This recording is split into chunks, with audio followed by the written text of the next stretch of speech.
Brooke, welcome to the show. Really glad to have you on.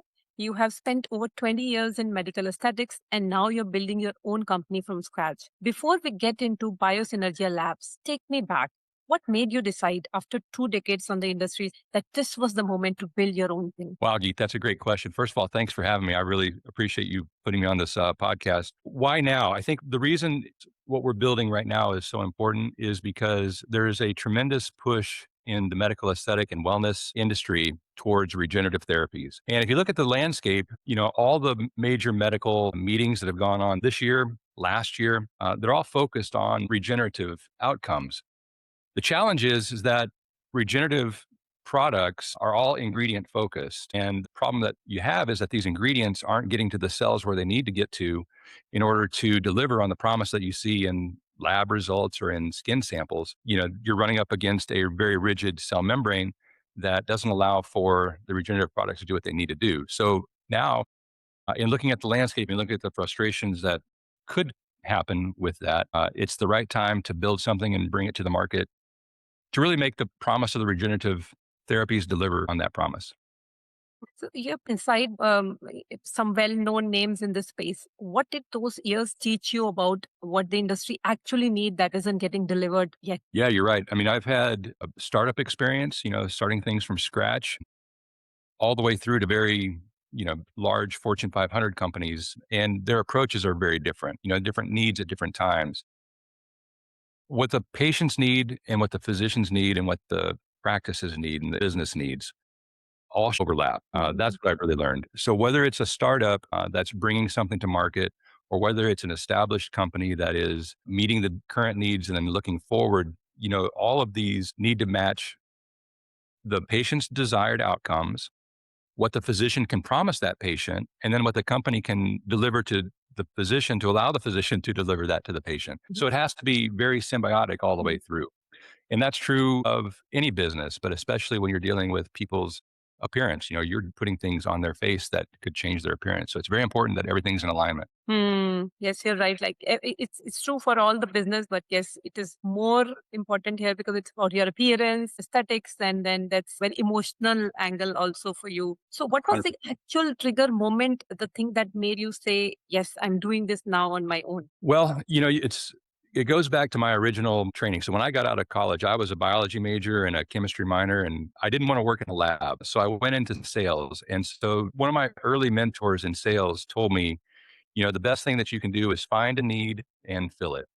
So seeing the need of what's going on with regenerative and the progress that's been made, but finding out that the challenge of being able to deliver those, the timing was just right. I've had the experience on the sales side, the leadership side. I've had experience with some contract manufacturing over the last 5 years and international business, which, I was a newbie to up until the latter part of my career. So all of those kind of congealed at the same time to allow me to take this chance and take this risk and to grow this business. That's fantastic. So you have described this as a delivery first approach, that the real and innovation isn't the ingredient, it's how it gets delivered.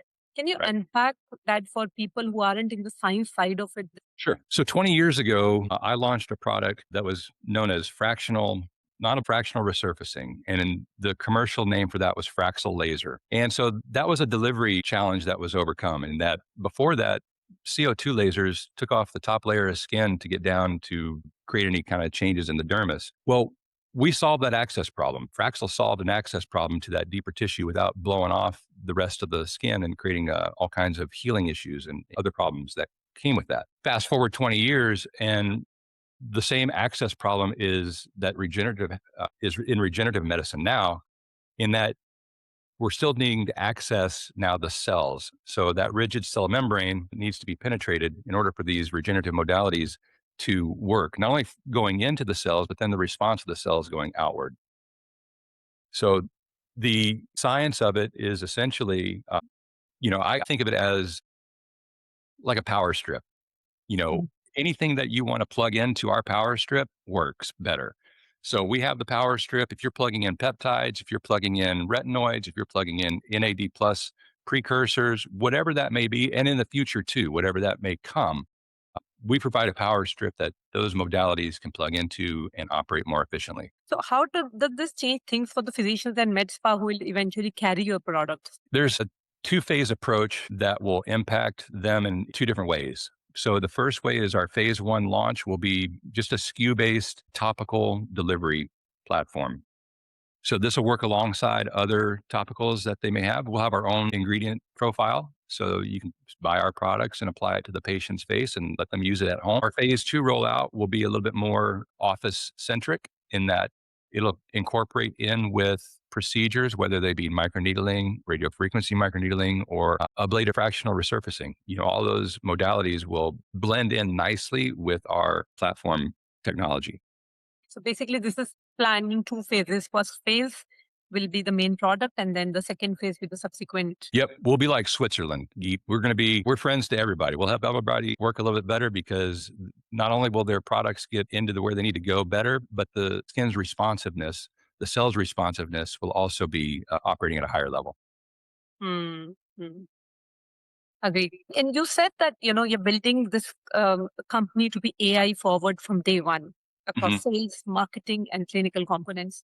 That's rare for a company this early. And you're thinking, through it at the beginning itself. Why build it in from the start instead of bolting it on later? That's a great question.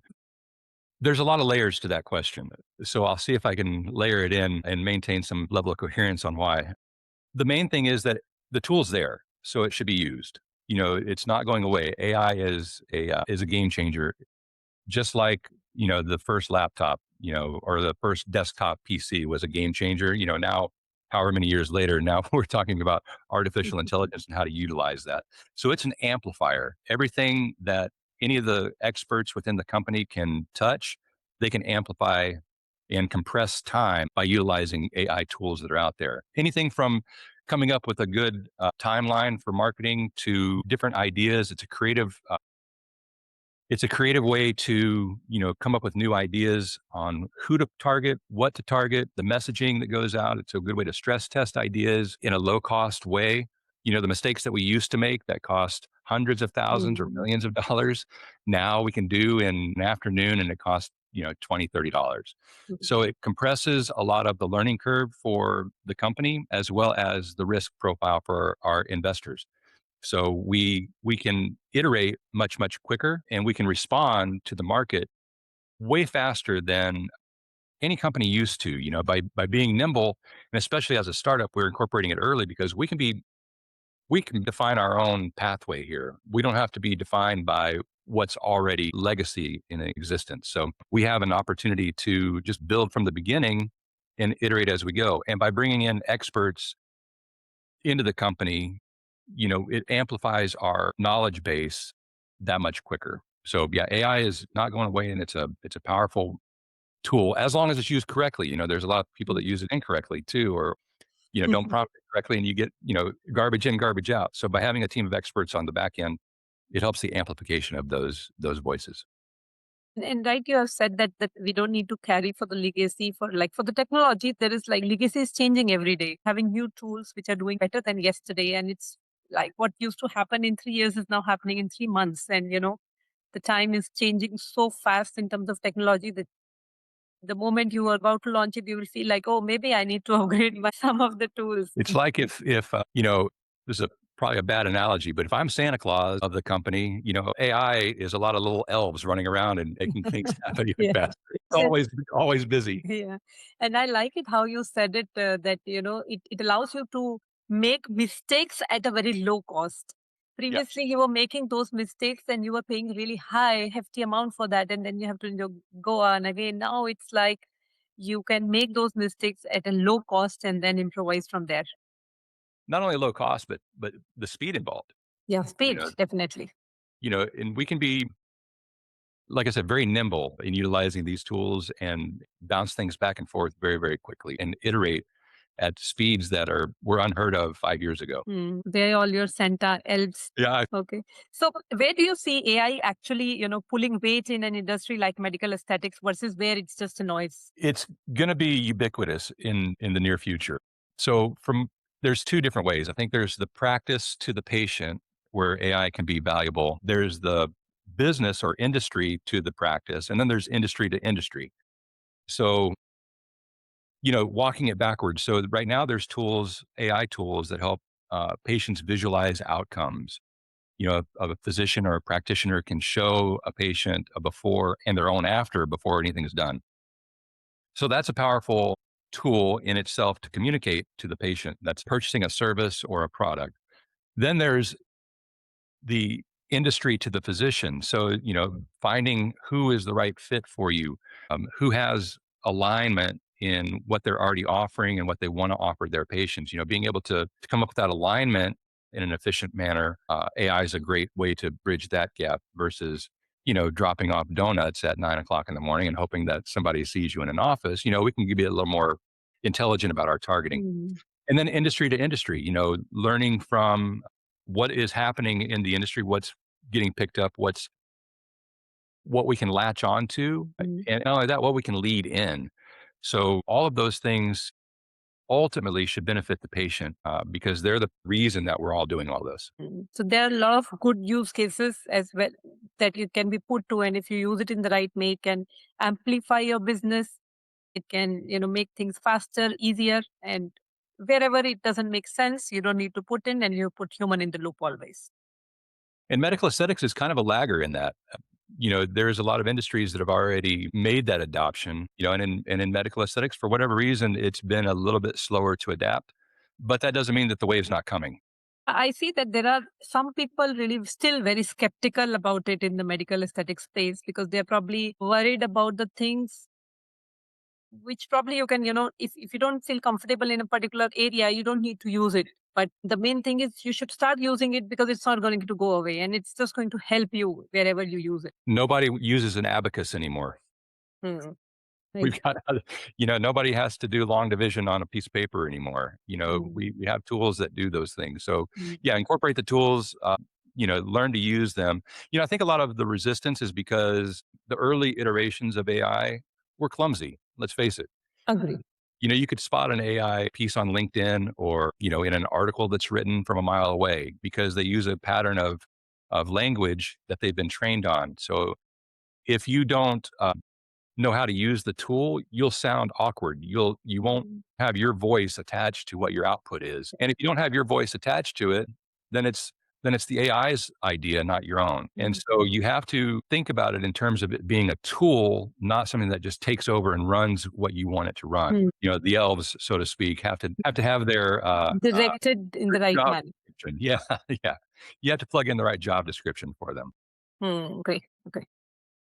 And you mentioned like the attention spans have changed. That even people who prefer long form are gravitating towards the 30 to 90-second clips. How is that shaping how you think about reaching physicians and practices for your own product? Huge impact because the traditional model has always been, you sit down with someone for an hour and explain everything and try to, lead with education, but in a long form meeting. And that's just not the way people absorb information these days, especially after the wave of COVID hit and TikTok became such a global phenomenon. Mhm. People have gotten used to absorbing information in bite sized chunks, 30 to 60, 90-second chunks.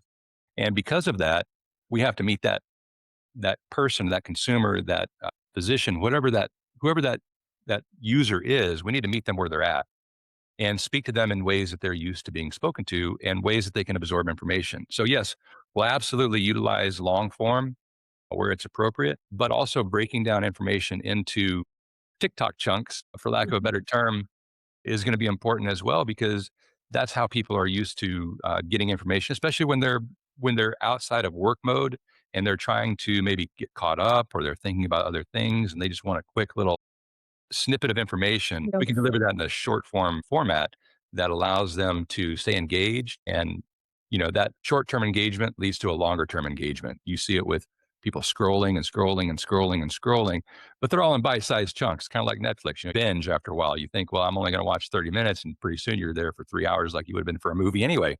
But you're Mm. just taking it in smaller chunks and adding on that. Agree. And so, with your 20 years of experience, what are the main challenges that you have seen across, your overall journey, and how what are the major learnings that you have seen out of this? That's a great question as well. It's hard to categorize it, put it into one bucket. There's waves of things that come and go, and so there's trends that follow. The latest trend in aesthetics, that's hopefully we're getting past, was the overinflated lips, really full injections. We're kind of going back to more of a normalized aesthetic, a more subtle aesthetic. Natural looking. Yeah. So riding too many trends, I think, has been one of the challenges that also make this an exciting industry to be in. There's different things that people gravitate towards. We're building BioSynergia Labs to not follow trends. I'm not very good at predicting the future. I thought by now we'd be flying around like the Jetsons in, airborne cars, but we're not. So I'm not very good at predicting the future. And the way that I'm building this company is that we don't have to. Whatever the next shiny object that comes out can plug into our power strip, and we'll be certainly happy to help them do better. For someone else building a company in health or aesthetics right now, what's one thing about AI adoption you would tell them not to overlook? Or for broken systems, having systems in place, where your piece of advice would be? Take control of the AI before it takes control of you. Definitely Mhm. direct your expertise into it versus allowing it to become the expert back to you. It's a tool. It's not something that is your authority figure. So the AI is simply an efficiency tool. It is not going to determine the direction of our company. It's going to help us amplify. It's very easy to let the AI, because it comes across as so authoritative, to let the AI direct you versus you directing the AI. So you always have to remember that it's your voice, it's your company, it's your vision. You just need to amplify it using these tools. Yes, I think rightly said that you take authority, otherwise it is going to. And what's a mistake that you have seen other companies make in this space using AI or any of the other systems or in general that you are trying to avoid? Looking generic. Think looking and sound, I should say looking and sounding generic. I think that's a big risk. If you're not careful, again, this comes down to amplification versus direction. And if you're not careful in how you use that AI tool to amplify your voice, you will very quickly sound and look just like everybody else. And it really is a challenge because the AI is aggregating everything, and you're getting the averages on whatever is in the marketplace that you're asking about. You're getting the best market analysis, but it has to aggregate and average out what's out Mm. there. So if you don't take control of that and make sure that you're amplifying your own messaging, then you're in a world of hurt. You're going to sound and look like everybody else, which is the death of many companies. Right there is no differentiation. Mm. Differentiation is the key going forward. 100%, and really differentiation, but keeping your uniqueness too, not losing that Mm. you what makes you. So basically, the personal branding or the branding of the company is really important. Personal branding, company branding, brand branding, you name it. All of it goes hand in hand. So I see, Brooke, you're building something very exciting and something which is going to stay for a long. And what is the vision that you see for the company for the next 6 months to 12 months or a year from now? 6 to 12 months, a year from now, we'll be in a much different position. Right now, I describe it like we have. If you've ever worked with a Lego set, or if you have kids that have Legos, right now we've ripped the top off the bag and we've got all the building blocks on the table. So they're just kind of scattered around. We're hoping not Mm. to step on too many of those Legos in the meantime, because that's very painful. But what we're doing in the next 12 months is building, kind of putting all those Legos together. We have the blocks and we have the instruction manual, and now we just have to build it all out. And in a year, the company will look much different. We'll have different people in it. We'll have different clients and customers and patients that we're serving. We'll be in a much different spot. The Lego set will be put together and on display. That's the right way to put it. Interesting way to put it, I'll say. And I will wish you good luck with that and hope you, grow as you are, visioning this company, with the goal that you're, taking it forward with. So this has been great. Where should people go if they want to follow what you're building? They can go to LinkedIn and find me personally. I also have a company page. So Brooks Loughry, Loughry. They can find me. I post from time to time. They can find me at our company site, also on LinkedIn, BioSynergia Labs, and also BioSynergiaLabs.com. We have a website right now. It's fairly sparse, but that's by design. It'll show some enhancements as well in the next 6 to 12 months. So you can find me on all those different vehicles and keep an eye on what we're doing. I think it's going to be a good thing for the industry. Yeah, I surely hope so. And if you could have a magic wand and instantly fix one thing in your business right now, you're building right now, so there are too many things that you're probably come to your mind. But if it would be like one thing, what is it that is on top of your mind as of now? Oh, wow. Let's see. If I had a magic wand, my magic wand would be pretty big. It'd be a magic pole.